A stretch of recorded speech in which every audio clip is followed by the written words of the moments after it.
ગોપીને એક દીકરો છે, એક દીકરી મોટી છે. દીકરો લગ્ન કરશે ત્યારે તો આ નિયમ નહીં લાગુ પડે, પણ માની લો કે કાલે ગોપીની દીકરી એવું કે મારે બિન રબારી સાથે લગ્ન કરવું છે તો દાદા હું એમ ના પાડવા વાળી કોણ છું? જો મેં બિન રબારી એટલે મેં રબારી સાથે લગ્ન કર્યા તો બિન વૈષ્ણવ સાથે લગ્ન કર્યા તો પછી એને બી બધી જ છૂટ છે.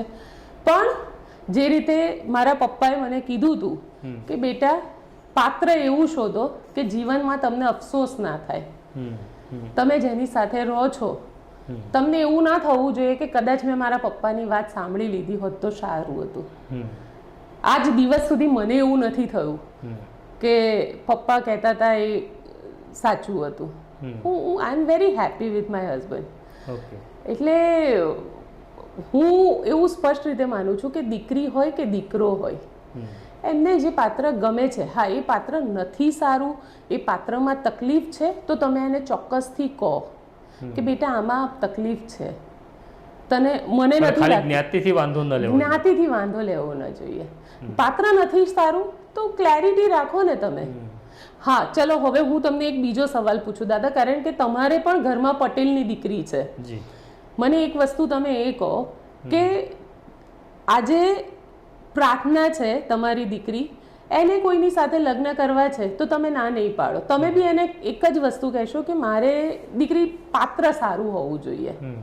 તમને ખબર છે કે આ માણસ દારૂડિયો છે, આ માણસ ડ્રગિસ્ટ છે, તો તમે લગ્ન કરાવશો એની સાથે? નહીં કરાવો.